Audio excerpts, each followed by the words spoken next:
and I will begin with the introduction. Good evening, dear friends and colleagues, to our CAWASA Wednesday webinars. I'm Ignatius Jean, the Executive Director at CAWASA. And this evening we have with us a special guest who has over 20 years experience in the water, environment, and wastewater sectors. At Isle, she is responsible for the Trial Reservoirs program, an international initiative that aims to accelerate the uptake and application of technologies to take the water industry and adjacent sectors towards net zero carbon and sustainability. The Trial Reservoirs provides independent validation and loan funding for technology trials that trigger full-scale commercial implementation. Prior to joining Isle, he held roles as a researcher and research manager. She has proven experience in research and development of new technologies. Her work at the academic-industrial interface has been recognized through 9 international awards, such as the Royal Academy of Engineers, Society of Chemical Industry, and Institute of Chemical Engineers. Her work has also involved academic, public, and private sector partners. She's a former director of the board of Rock Blue, a non-profit NGO that supports utilities in Africa with good governance and financial management. She was the 2014-2016 chair of the Board of Water Institute of Southern Africa, WISA, and remained a director of the company until 2019. She's a previous chair of the WISA Mining Water Division and was a fellow of the International Water Association, IWA, in 2012-2017. She's a member of the Royal Society, RSSAF, and the founding president of the IWA, WISA, Southern Africa Young Water Professionals, an organization which now numbers its members in the thousands. She's currently an editor for the journals NPI Clean Water, Nature Partner Journals, Water Science and Technology, that's IWA Publishing, and Environmental Technology Reviews. She is an honorary professor in the Center for Bioprocess Engineering Research in the Department of Chemical Engineering at the University of Cape Town, and the author of 150 published research outputs in total, including journal articles, 57 books, book chapters, conference presentations, proceedings, and research reports. This evening, Dr. Joe Burgess of Isle Water Network will present on the Trial Reservoir, a fascinating project funded by the Isle Utilities to provide money to try innovative decision in water utilities. Let's welcome Dr. Joe Burgess of Isle Water this evening. Welcome, Dr. Burgess. Before she gets started, Ignatius, if I might just be allowed, I came across Joe on the Water Network webcasts that are some of the best webinars that are done, in my opinion, anywhere in the world. They're done once a month, and Piers Clark has become a friend of mine who runs Isle Utilities. He's incredible. But I have been so impressed with Joe. And as you know, I'm not impressed by lots of people, but during COVID, Joe brought in the research every month, and I look forward to it so much because it cut through all the BS that was going around, clearly explained what was going on with COVID and all the latest things that were happening. It was just almost a lifeline for many of us. And so, Joe, you have my complete admiration, and I think this is going to be a very interesting presentation. So thank you so much for agreeing to do this.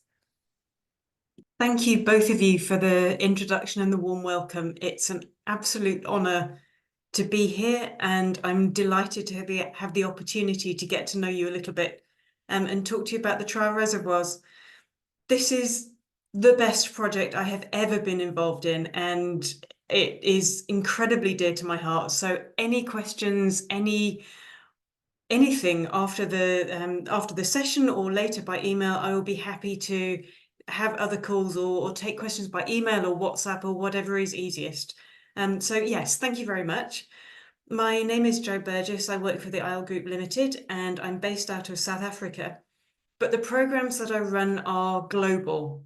So they're available to utilities in any country of the world, and you can be wanting to test a technology that comes from any country in the world as well. So I'll dive into the sort of whys and wherefores and hows over the next few minutes. Now I'm hoping my slide will move. Yes, huzzah. All right. So the first trial reservoir that we developed was the Climate Change Trial Reservoir. And this is the program that we launched first in November 2021. The reason we launched the Climate Change Trial Reservoir was that we had COP26, which took place in the UK, and then also in that same year, the 6th assessment report came out from the IPCC, and it clearly stated for the first time that the climate crisis was our fault, humanity's fault. It's unavoidable. Concrete action needed to be taken, and it needed to be lasting action, and it needed to start now. Then the resolution that came out of COP was very weak. The promises that were being promoted during the COP event were diluted down at the last minute to a resolution that really doesn't help us, those of us who live and work in low and middle income countries, especially where we suffer the worst of climate change, and we don't have the ability to do as much about it as people do in the developed world. And we were at Isle, we were furious, actually. We were so angry. Like, clearly we need to do something, and then the resolution from governments and politicians just wasn't there. And consumed with the feeling that someone should do something, we decided that we're not nobody, we are someone, and we can do something. So this is the something that we decided to do. The Isle Group puts 25% of its profits year on year into the Trial Reservoir. So although we are in the private sector and the consulting part of Isle is for profit, the Trial Reservoirs run as a non-profit enterprise. So there's no business model that needs to show a return on any investment. We also saw that the water sector is responsible for a large amount of greenhouse gas emissions. Drinking water treatment and distribution alone, which is a smaller component than wastewater treatment, is responsible for 204 million tonnes of carbon dioxide equivalents emissions per annum. So we are major contributors in our industry of greenhouse gas emissions, which means we have the ability to lower that much greenhouse gas emissions. So we have huge potential in our industry to produce a positive impact. There are lots of water utilities and other industries around the world that are keen to achieve net zero carbon in the next few years, but it's difficult to do, and we can't do it by undertaking the same treatment and distribution and collection systems that we always have. We then got together a group of sponsors. So the people or the organisations whose logos you can see on the screen pool their money with ours. So they are donors into the Trial Reservoir programme. Now, as I said, there's no return on investment. So even the companies that you might or might not recognise, Pure Terra Ventures or Inheritance Enterprises, those are investment holdings companies. But when they put their money in the reservoir, it's a donation. So as soon as the money's in the pot, it's our money, and we can do what we want with it. These people contribute to the pool of funding, but they have no influence over which technologies receive funding or which utilities get to take part in trials. So it's a completely neutral forum. The reason it exists is to make funding available through loan agreements, and I'll explain how those loan agreements work in a few slides' time. But our purpose is to enable water utilities and other tech users in industry, for example, to adopt technology and minimize the financial risk of doing so. So where we have enormous potential in the water sector to lower greenhouse gas emissions, it's really difficult to take up innovations especially in a utility. We're so tightly regulated, it's very difficult to take a risk. And what we're trying to do is minimize the risk. That's because the technologies to lower greenhouse gas emissions, some of them need to be invented, but there are hundreds of them out there, really great new technologies, but it's difficult to take them up and adopt them. What we do is bring in the expertise from the consulting part of ISLE, the for-profit part of the business, where we undertake trial design, trial validation, and technology assessments all the time. We've done it thousands of times. We've assessed 13,000 technologies in the normal part of ISLE, and I bring that expertise into the Trial Reservoir part to drive this program. So we can make sure that best practice is adopted during trial design and pilot programs. We make sure that there are robust practical solutions. We won't recommend technologies which are not unique or are not robust. We help to address the internal barriers within the utility. And these are the kind of things that mean that we often find we trial something and it seems good, but then we can't take it up because of a number of different reasons, some of which are really good reasons. And then once a trial is finished, if it's a success, then we celebrate that across the water community using the Water Action Platform, which is the forum that Valerie was describing a few minutes ago. And the purpose of this is to alleviate the climate crisis. We're going to support the path of water utilities towards net zero carbon. The reasons why it's difficult to innovate in the water industry are many and varied, but I've put 5 of the most common ones on this slide. So there are technical reasons, and sometimes you find that technology developers or innovators come to you, they come to the utility and they're trying to sell you what they've developed, but they're not really interested or they haven't really paid attention to what problems you're actually trying to solve. They've invented something and they want everyone to use it, so they're not really answering a challenge or solving a problem that you have. The way we overcome that is we have a very rigorous selection process. So if the technology doesn't actually do anything to solve the problem that you face, then we don't accept it into the Trial Reservoir pipeline. The second reason is often that technology developers are really good at explaining how their technology works, but they're not very good at explaining the business case or what the return on investment or what the payback period is going to be for the user, for the utility that wants to try it. So the way that we help is to support them in developing out their business cases, which again is something we do in the consulting part of ISLE, and I've brought that across into the Trial Reservoir on a non-profit basis. And we make sure that the technology developer can actually explain what the economic benefits are, as well as the technical benefits of their technology when they speak to their potential customers. The third thing often is that there's a difficulty getting executive agreement or sponsorship within the end user organization, especially in the bigger utilities where there are hundreds or thousands of people. Those kinds of places often have an innovation division, and the very name of it is problematic. It's a division, it's divided, it's away from core business, and the people in innovation are often very curious people, but they're not involved in operational tasks on a day-to-day basis. And what they recommend or what they try to get people to use in daily operations might not be necessarily what's needed. So what we try and do is speak to everybody who needs to be involved in the utility side of things, from executive engagement to commercial directors to legal people to procurement to operational staff, to make sure that the technology does what the operations need it to do, that it can be procured, that it meets any legal or compliance requirements, and that there's support from above. So if budgets need to be released later down the line to actually procure the technology, then budgets will be made available by the senior management. The fourth thing is that it's really difficult to plan innovation.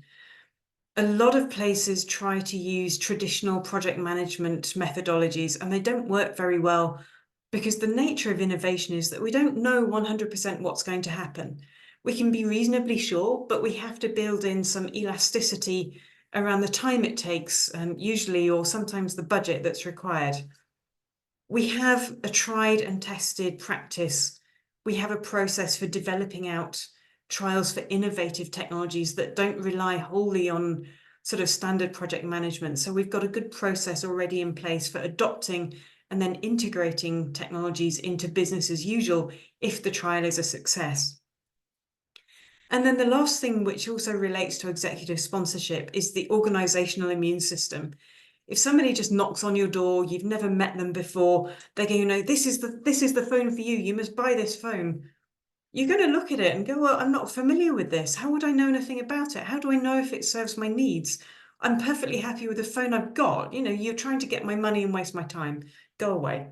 And we overcome that to a large extent by having a good, I don't want to use the word stakeholder, but a good consultation process within the organization to be sure that the technology actually is suited to the user's needs and it is actually what you're looking for before we even get to the point where the technology is trying to perhaps sell itself. And this diagram shows you how it works. I know it's a really busy slide, and some people are probably dialed in on their phones and it's difficult to see.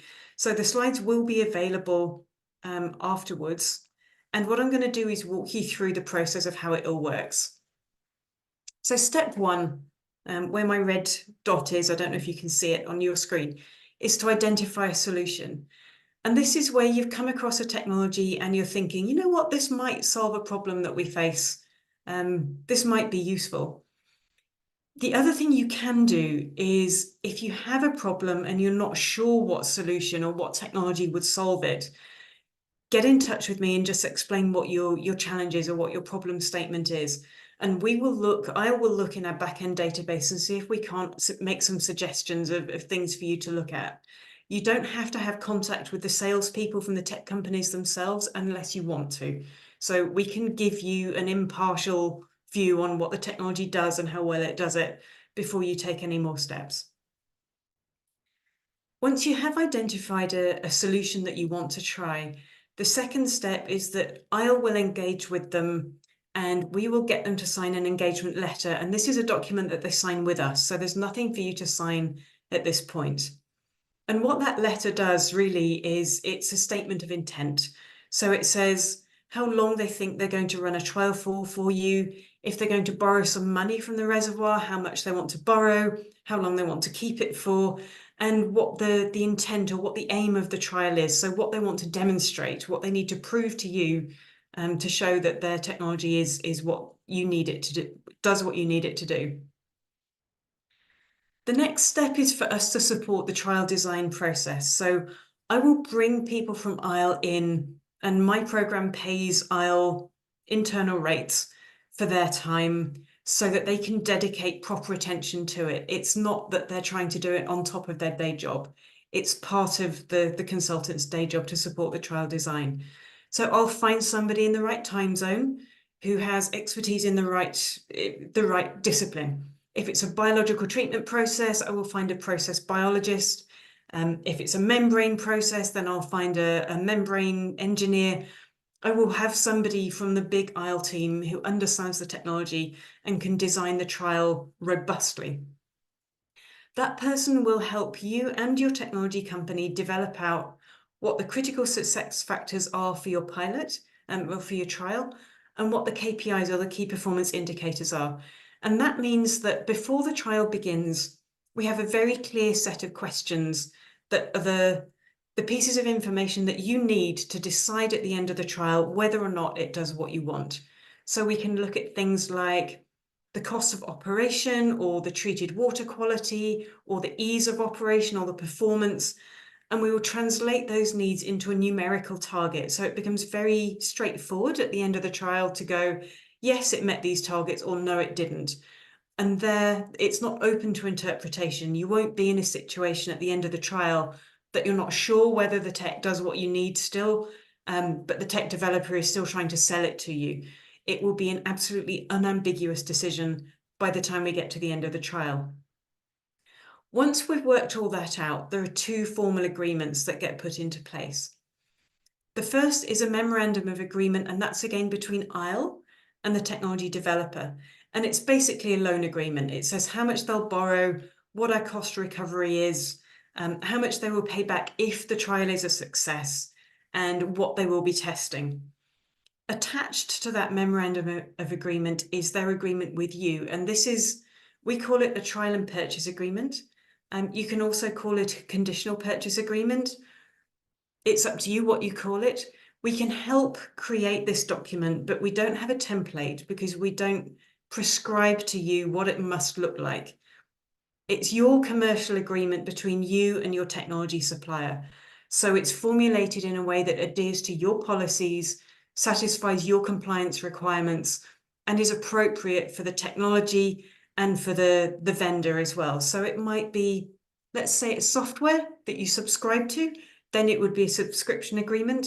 It might be a turnkey project with assets, and then it would be a handover agreement or an asset transfer agreement. The nature of that trial and purchase agreement depends on the precise trial. Once those two things have been signed, though, we will release funds from the trial reservoir. So the reservoir it's figurative, it's a pool of money. And like a water reservoir, money flows out and it flows back in and it flows out again. So we transfer money across to the technology vendor. So they take a loan from us. This pays for the trial, and it enables them to provide you the trial for free. So although the money doesn't go direct to the utility, the benefits of having a trial accrue to the utility.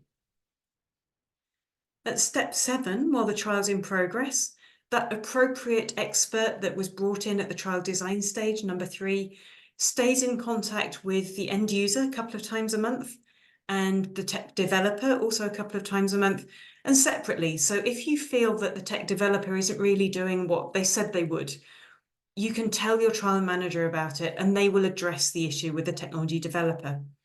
If it runs into technical problems, then that person has the right technical expertise to get over the obstacle that the trial faces. And most of our trials hit some sort of glitch. Things don't go to plan almost ever. So that person is there to support the trial and to help it reach conclusion. At the end of the trial period, which can be as short or as long as it needs to be, depending on what the technology is, that trial manager will review the report from the technology developer. So normally when you do a pilot, the tech vendor writes a report and they give it to you. And usually it says that my technology is wonderful and you absolutely have to buy it. We will review that report. And if they don't have evidence, if the data don't exist to support the conclusions that they've drawn, we will make them clarify with evidence, or we make them moderate that conclusion. And then we check the results against the KPIs that we set up at the beginning. So if the technology didn't meet its KPIs, then obviously you don't have to procure anything. You don't have to subscribe to buy. You're not going to use it because it didn't do what you needed it to do. Also, we write off the loan. So the technology vendor is not out of pocket. They don't owe us any repayment at all. However, if the trial did meet the KPIs that you asked it to meet at the beginning, so it does everything you need it to do and it's clear and the evidence is there, then you will go ahead with whatever commitment you put into your trial and purchase agreement with the vendor, and the vendor will pay the money back into the reservoir. So they give us our money back, it goes back into the pool, and I spend it again. I send it out through the door to support the next trial to come along. So in this way, we have a relatively small pool of funding, but I get to spend it again and again and again. As long as only 1 or 2 trials in every 10 fails, then I can afford to absorb the loss and we can keep going with the reservoir. So this is how it works. So because the money goes out and in and out again, it's evergreen. The repaid loans are recycled into more trials. Because there is a requirement for the technology to be ready to use, we look at technology readiness level 8 or 9 companies, and they need to be working with utilities like yourselves or industrial water users. As I said at the beginning, it's international. You can be anywhere and they can be anywhere in the world, and it's non-profit. So We charge some cost recovery on the loan repayments. We don't charge it if it's a loss, only if it's a success. But it's a very, very small amount. It's in the sort of $6,000, $5,000 mark, which is not too difficult for the tech developers to cover. So it's not an investment fund. There's no return on investment for Isle or for the sponsors. It's not a grant, it is a loan. And if it's successful, then the technology vendor has to put the money they took out of the reservoir back in again, and there is a cost recovery. So it's not completely free to them, but it's a minimal amount on top of the amount that they borrow. So why would you take part? Well, you get pre-trial negotiation support. So we will help construct the trial and purchase agreement. We will make sure that the commitment makes sense. We can review the whole agreement if you need us to, but we don't have to. We can support you and your technology developer in designing success criteria and the KPIs for the trial, and what the post-trial results will be. If the trial is a success, then what the commitment will be. And it might be, you'll purchase 4 pieces of equipment, or you might take an annual subscription for a 1-year period, or something like that. We will administer legal documentation, and in the event that they take a loan, we'll transfer the funds to the technology developer. In the run-up to the trial and during the trial, you get the trial manager, who I described, and they will work to help design and deliver a robust, credible trial. They review it at the end, and they give you independent confirmation of whether or not the data that have been generated actually support what the vendor says about their technology. At the end of the trial, we undertake collaborative marketing along with you and the technology developer. You have complete control over the message about the trial that takes place within your company. So that means we can't say anything that you don't want to disclose. We won't get you into trouble with a regulator, or if the name of a site is sensitive, for example, you can keep that private. The nice thing about it is it positions the utility or the technology user as somebody who's had some vision and taken concrete steps towards net zero carbon. So it positions the end user as a leader in the industry. We have our own channels, one of which is the Water Action Platform that Valerie was talking about. We have a World Water Innovation Forum, and we have a Utility CEO Forum that we invite you to give a presentation to electronically like this. It's a webinar. And through those channels, we reach, I need to update my slide, 7,000 people in 110 countries, and they get to see what you did and how it worked. There are other opportunities. There are things like innovation hubs and things that we do at conferences, but they come at a cost, whereas everything included in the Trial Reservoir is free. So it gives a lot of positive public relations, and it spreads knowledge of the vendor and the users' activities and the success stories, I guess. We like to brag about other people's successes on the Water Action Platform. When it comes to the tech vendors, they have 3 funding options. Some of them don't take a loan. They either have the money to deliver a trial, but they like to do it in the reservoir because of all the support that they can achieve and they can obtain. Sometimes when they don't have enough money and we don't have enough money, we syndicate it to the sponsors. So that's when we approach companies like Pure Terra or Inheritance and find out whether they would fund the trial directly. But most commonly, it's a blend that includes taking a loan. And that's when we take some money out of our pot and we lend it to the technology developer so that you don't have to pay anything for the trial. The admin is very light. There are only 3 agreements. These 2, the engagement letter and the loan agreement, are just between Isle and the technology developer, and they have nothing to do with the utility at all. The only one that involves the user is the trial and purchase agreement, or the conditional purchase agreement.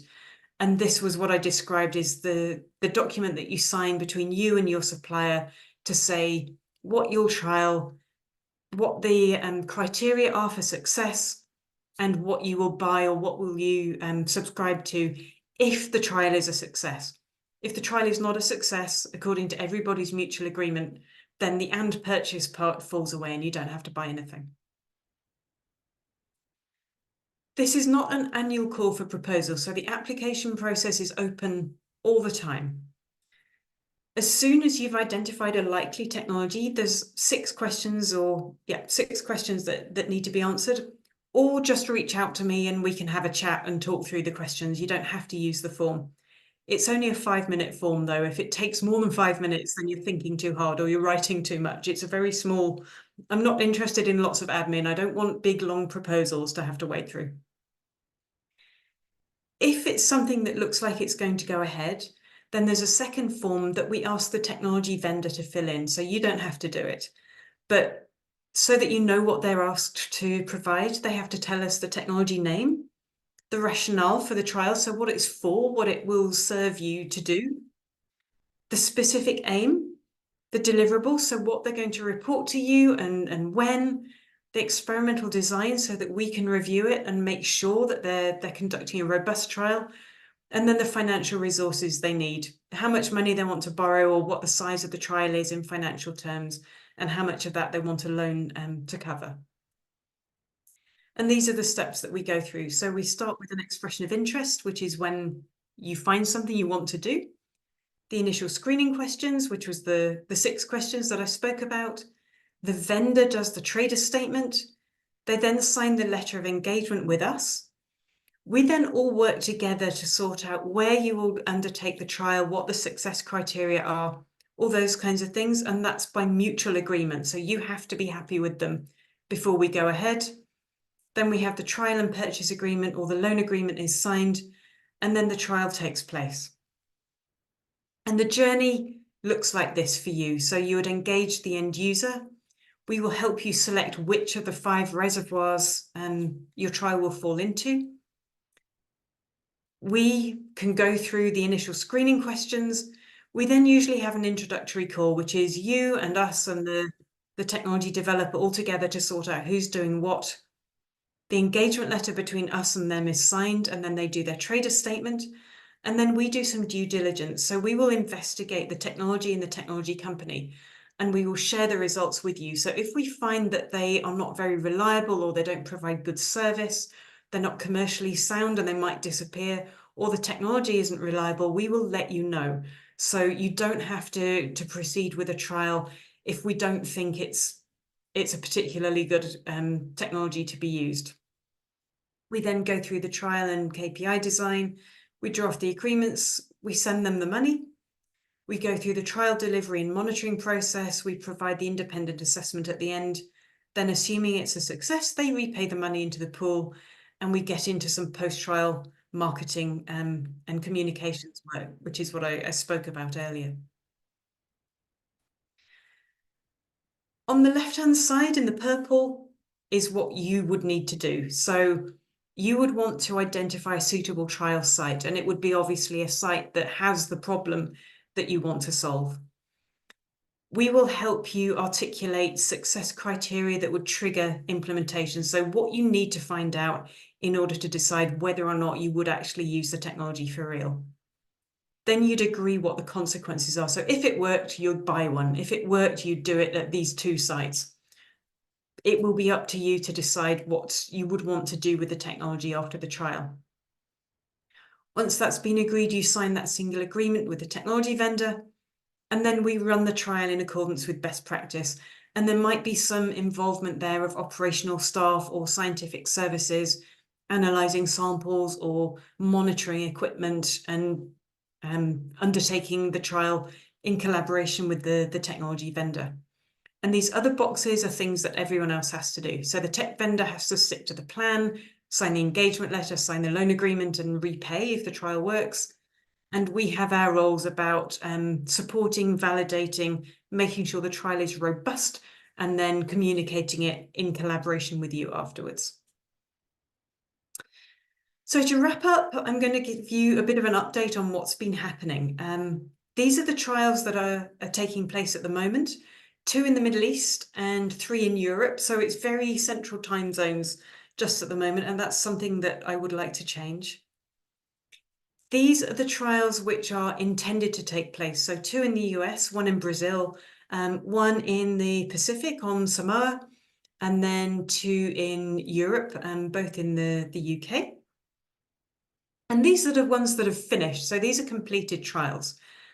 All of them were successful apart from the one in the bottom right. So in the case of Hydrodrip and Cassini water, this was a technology that monitored flow at water kiosks where people go to purchase water. And it turned out that the flow monitoring and billing devices weren't suitable for the kiosk operation conditions. So we wrote off that loan. Cassini water don't use the technology. There's nothing wrong with the technology fundamentally, it's just not right for their use case, and Hydrodrip didn't have to repay their loan. But all the other ones have worked. So we've had 2 in Southern Africa, 1 in West Africa, 3 in North America, 1 Canada, 2 in the US, 2 in Europe, and 1 in Australia so far. The results of all the successful trials get shared on the Water Action platform. And this is again, the platform Valerie mentioned. The Water Action platform is also supported by sponsors, so it's free. It takes place once a month. It's between 25 and 30 minutes long. And after the broadcast, it's always available to watch on demand from the Isle website. So actually, about 400 people dialed in last month, for example. The last one was in February. Only 400 people watched it at the time, but about 6,000 or 5,500 people have watched it in total, including the number of people that watched it on YouTube and on LinkedIn. It covers a multitude of things. It's kind of like a magazine. We have short little segments, 5 minutes long or so, on different things. And if you want to find out more, then you can contact us to learn more. But the next one's tomorrow, and we're doing heat recovery from clean water reservoirs and what's happening in the Danube River catchment. We are covering...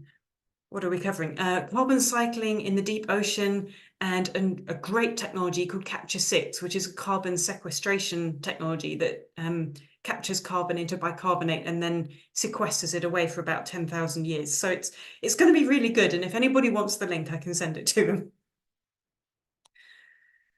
This last slide is called Final Thoughts because it's sort of things I wasn't sure where to put. So you don't have to only use the Trial Reservoir once. Technology vendors can use it more than once. Technology users can also go through more than once. You can have more than one trial if you have more than one problem that you want to solve. We can also do comparative trials. So if you need to undertake competitive procurement, for example, and you want to try 3 technologies, and if they all work, you will select one, or if none of them work, you won't use any of them. We can formulate a trial plan through the reservoirs to enable that to happen. From the tests, we've learned that it's really important to get people in the non-technical side involved really early on. The legal people, the procurement people, the field operations, central operations. It's no good getting to the point where you think you've designed your trial and then trying to get other people to buy in. It's a little longer to begin with, but it's shorter overall to get them involved in the first place, so that the whole plan involves numerous viewpoints. And by the time you have your trial plan finalized, you already know it suits everybody. Figuring out site selection and making the site ready for a trial can be a real bottleneck. And we've had one trial in the UK, actually, that was delayed by 8 months because we couldn't get an electrician to put in a PowerPoint where the equipment needed to go. So these really small items can take a long time to resolve. The other thing is that if you have R&D or innovation exemptions for specifications for equipment to be installed, we all have to remember that the equipment, if it's installed for a trial, the intent is to leave it there if the trial works. So that means that sometimes you can't use R&D exemptions for reservoir trials if the intent is to install some equipment and then keep it, if it does what you need it to do. And it doesn't get utilities or anyone else out of complying with procurement requirements in the country where you operate. This might mean that you need to involve supply chain before the trial can begin. So it's just a case of thinking about all of the different aspects before the trial starts. That brings me to the end of the deck. I know that was a boatload of information, and I went through it quite quickly, but I'm very happy to take questions now, and I'll share the deck, and I'd welcome questions afterwards as well. So I'm all yours. Joe, how many can you support? How many trial reservoirs can you support? Because it's not an endless supply of money, I wouldn't think. It isn't, but a lot of what I do is fundraising with potential sponsors. So we currently have in the pot about another £400,000. We go up to, I try to go up to a maximum of about £100,000 or 150,000 US dollars per trial, but that's not really a policy decision. If there's something amazing and I can find the extra money from one of the pots, then I will do that. Over the next 4 months, I expect 3 trials to finish, and if they finish successfully and the data are looking really good at the moment, then that money will go back in the pot and there will be more money to send out to new trials. So at the moment, I've probably got money for 4 or 5 new trials over the next 3 months, and then another 3 or 4 over the 3 months after that. And could you perhaps describe one of the trials, you know, just one that you've done that's been successful? You told us one that wasn't as successful and why, but can you, to give people on the line an idea of what type of things you've done? Of course, yeah. In fact, let me bob back to, oh, no, that slide. So we've got a range of completed trials, and you can see some of them are to do with agricultural water utilisation, some potable and some wastewater. One of my favourites actually is the e-water trial, which is, oh, it's such elegant engineering. It's not particularly new technology, all of it, but the way they've integrated it is so clever. So they've got solar pumps to abstract groundwater from boreholes or wells. They have solar-powered treatment processes, including really old established technology like slow sand filters. They have a solar and gravity-fed distribution system. And then at the point of use, where the water is provided, they have smart taps, which the user has a little tag like this one that they touch to the tap, and it draws down the user's credit. So they have to buy the water, but the cost is about $6 per household per year. And the way that they've integrated this very high-tech Internet of Things billing and metering system with established technology for treatment is just so elegant and so beautiful. The staff that maintain the system were employed from the villages where the systems have been installed. So everybody is really local. The accountants are local, the CEO is local, everybody is in this project was in the Gambia. They have got other projects in Kenya and in Tanzania, and there it's the same. The systems are run by local businesses. So it's not a case that if something needs to be repaired or replaced, they have to go very far or import skills and equipment to do it. The trial covered 3 taps, the first 3 taps to be installed, and each tap provided about 1,500 litres of water per day. And now, because it worked and e-water services were appointed as the water service provider, so basically on a water service provision contract rather than a turnkey project or transfer of assets on a BOOM contract, they were appointed as the service provider, and now they've put in a network of about 40 taps. That was about the first one that we did. It started in 2021. It ran for 6 months. And now it's 3 years on, and they've put in, or 2 years on, and they've put in 20 more taps in the system. And that's just really nice technology. There's a few. The N-Bioorganic one is a bioaugmentation technology to digest a high-strength organic industrial waste.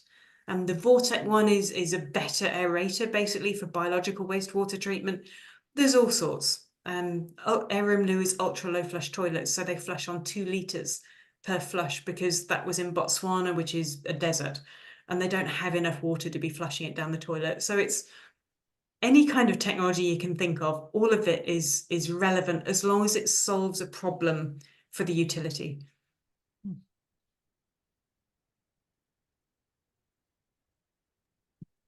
Thank you for that. That was a really excellent presentation and very thought-provoking for a lot of what we are working towards in the region with Excellent. respect to finding or building resilience in the water sector in the Caribbean. And very often there are projects that being considered, some of them are type GCF type projects. Some of those would fit, I guess if you're looking for, I think you mentioned one where you have the solar systems built into the distribution networks. Yeah. What sort of scale? Are these just very small scale in rural communities, or do you have some of these projects with sort of medium to larger type utilities? We do. In fact, where is it? Planned, completed. Where's current? There it is. Okay, so this one, the desalinator trial that's taking place in the United Arab Emirates, this will end up being 100 megalitres a day, and it's solar-powered seawater desalination. They're currently providing water for agricultural use. A lot of the crops in UAE are grown in greenhouses or polythene tunnels. And so the water is being produced for a commercial farm. And when I say a commercial farm, it's huge. It is a massive factory farm that produces about half of the food that's consumed in Abu Dhabi. So that is a gigantic project. The size of the trial is 2.6 million US dollars. We are not lending them 2.6 million US dollars. They've funded most of it from fundraising and normal sort of seed funding and investor funding. We've given them a proportion of that as a loan. It's a $100,000 loan. And the reason they wanted to do it through the Trial Reservoir was that they get all the validation, and the user, Silal, is a public sector entity in the UAE, and they wanted the independent viewpoint from Isle to say whether or not desalinator were reporting truthfully on the water treatment results, because they are in the business of agriculture. Water treatment is not their core business, and they're not particularly well equipped to judge the data that they're being provided by Desalinator, the technology vendor. So these are big projects. The same with Cobalt Water. This is a big project with Rennes Metropole in France. It's a huge wastewater treatment works serving 150,000 population equivalent. So they're not all small systems. Okay. So your Isle Water acts as a sort of a check consultant to do the validation. Exactly. And if you give clearance, then the project goes on. Yeah, that's exactly it. So we don't own any technologies, let alone these technologies. We have no commercial interests in them.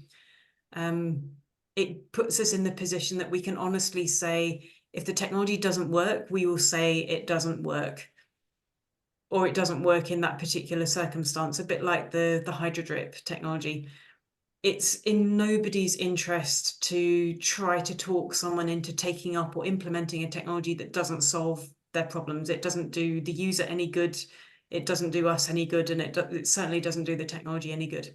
So it puts us in a position where we can validate the trial from an independent viewpoint. Yeah, I remember talking to peers about it who sort of, I mean, he's very altruistic. He really, really cares about things. I've seen him almost in tears about what's happening in different places. He really, really cares. And I said to him, well, how do you gauge a success? He says, well, if it's not, I probably won't have a job. So Yeah, he's same really here. put himself on the line. Yes, for this. And this is why we've put our money into it. We have skin in the game.